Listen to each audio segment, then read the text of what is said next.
বন্ধুগণ, আসসালামু আলাইকুম। বন্ধুগণ, আপনার জন্য নিয়ে আসলাম আরেকটি বাংলাদেশি ফিশিং জাহাজের ভিডিও।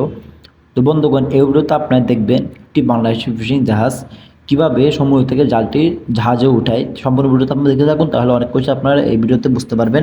কোনো ভিডিওটি স্কিপ করবেন না। দেখতে পাচ্ছেন বন্ধুগণ, এগুলো হচ্ছে সুপ লাইন, যেটার সাহায্যে জাহাজটা মিলে থাকে। যেটি আপনার একটির সাথে একটি সুপ লাইন আকারে থাকে। দেখতে পাচ্ছেন এগুলো ওয়ারের মতন সুপ লাইন বলা হয় এটাকে। জাহাজের ভাষায় আমরা বলি সুপ লাইন।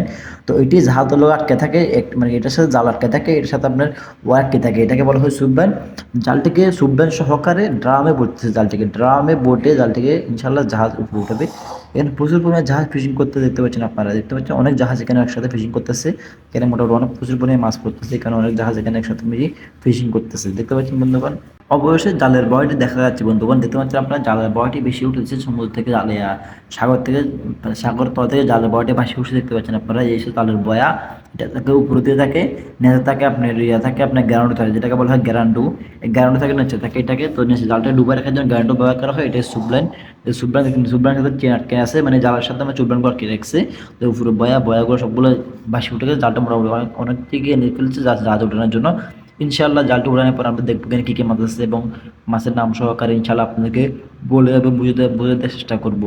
তো বন্ধু, সম্পূর্ণ জালটি মোটামুটি তারা অনেকটাই জাল সুবলাইন সহকারে, জাল সহকারে ডালায় বোটে নিয়েছে জালটিকে। তো এখানে দেখতে পাচ্ছেন বন্ধুগণ, অনেক জাহাজ এখানে ফিশিং করতেছে, এখানে মোটামুটি প্রচুর পরিমাণে মাছ পড়তেছে দেখতে পাচ্ছেন।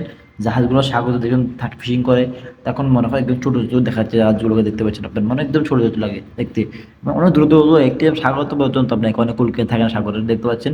ধীরে ধীরে জালটিকে ড্রামা পড়তেছে, কারণ এখানে কোনো তাড়াহুড়ো করা যাবে না। তাড়াহুড়ো যদি করে তাহলে বয়াগুলো ফেটে যেতে পারে। এই কারণে আস্তে আস্তে করে আপনি জালটিকে ড্রামে ভরে নিয়েছে। ড্রামে ঢুকেছে আপনি হাইড্রোলিক হুঁচের সাহায্যে চলে, এটা হাইড্রোলিক হুঁচের সাহায্যে চলে। তো এটা কোনো ম্যানুয়াল না, এটা হাইড্রোলিকভাবে আস্তে আস্তে ধীরে ধীরে বলতেছে। তার কারণে সব কিছু হাইড্রোলিকভাবে হয়, এখানে হাতে কোনো কাজ নাই। হাইড্রোলিকভাবে জালটি সমুদ্র ছেড়ে হাইড্রোলিকভাবে জালটি আবার সমুদ্র থেকে উঠিয়ে নিয়ে, তো দেখতে পাচ্ছেন মাছের ব্যাগ কোনো দেখা যাচ্ছে না। মোটামুটি আশা করি তারা ভালোই মোটামুটি মাছ পেয়েছে, এক বগের মতো মাছ মনে হয় হবে। তো মাছের ব্যাগ দেখা যাচ্ছে না কোনো, মাছের ব্যাগ কোনো ডুবা ডুবা অবস্থায় আছে, মনে হচ্ছে মানে এক ব্যাগের মতন হবে। বন্ধুগণ, এই জালটির দাম কত হতে পারে আপনারা জানেন? এই জালটির দাম কমসে কম বর্তমান বাজারে 10 লাখ থেকে 15 লাখ টাকা দাম এই জালটির দাম। অনেকজনের মনে করে এটা গপ না, এটা হচ্ছে বাস্তব, এটা দাম এরকম। এই জালগুলো প্রচুর দাম হয়ে থাকে, প্রায় 10 থেকে 15 লাখ টাকা দাম হয়ে থাকে জালগুলোর। তো এগুলো খুবই দামি জাল, এগুলো আপনার এগুলোর সুতা, তারপর আপনি যা যা দেখতেছেন সরঞ্জাম সবগুলো কিন্তু বাইরের থেকে আমদানি করে আনা হয়, আনিয়ে বাংলাদেশে বানানো হয় জালগুলো থাইল্যান্ড থেকে জালগুলোর সুতার মধ্যে সব কিছু কিন্তু কিনে আনা হয়। দেখতে পাচ্ছেন বন্ধুগণ, অনেক কথা বলতে বলতে আপনার মাছের ব্যাগটি চলে আসছে, দেখতে পাচ্ছেন আপনারা। মাছের ব্যাগটি দ্বারা এখন সম্পূর্ণ ব্যাগটিকে বলে ফেলবে। এটা হচ্ছে মাছের ব্যাগ, মানে সবগুলো মাছ জাহাজের মানে জালের একদম লাস্ট মাথায় যায় রে ব্যাগে যায় জমা হয়, দেখতে পাচ্ছি। এটা হচ্ছে মাছের ব্যাগ, এটাকে বলে আমরা বলি ব্যাগ। এখানে সম্পূর্ণ মাছগুলো যায় জমা হয়। মোটামুটি তারা এক ব্যাগের মতন মাছ পেয়েছে। একদম যদি মাছ হচ্ছে কটন হয়, এক ব্যাগ মাছে আপনার 4,000 কেজি থেকে 3,000 কেজির মতো হতে পারে। এটা হচ্ছে মাছের অবস্থান বুঝি। তো মোটামুটি তারা 2,000 থেকে 3,000 কেজির মতো মাছ হবে এখানে। মোটামুটি খারাপ নাই, আলহামদুলিল্লাহ তারা ভালোই মাছ পেয়েছে। 2 থেকে 2,500 কেজি 3,000 মতো মাছ তারা পেয়েছে মাসাল্লাহ। তো তারা এখন মাছের ব্যাগটি ওঠানোর জন্য এটা বলা হয় ডাবল হুক, দুটো ডাবল হুক রেডি করতেছে, কারণ এখানে দুই সিঙ্গে দুই ডাবল মাছ, মানে দুই ডাবল হলে 3 থেকে 4টার মতো মাছ এখানে হয়। এখানে দুটো ডাবল হুক লাগাচ্ছে জাহাজের নাবিকেরা মাছগুলোকে জাহাজে ওঠানোর জন্য, দেখতে পাচ্ছেন লাগিয়ে দিয়েছে।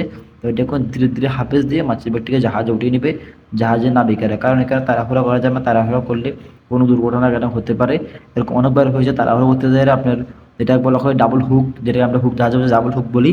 তো ডাবল হুক আপনি ভেঙে যায়, এই কারণে তাড়াহুড়া করতেছে না, আস্তে আস্তে মাছের ব্যাগটিকে জাহাজে উঠিয়ে নিচ্ছে। দেখতে পাচ্ছেন বন্ধুকে, মাছের ব্যাগটিকে তারা জাহাজে উঠিয়ে নিয়েছে।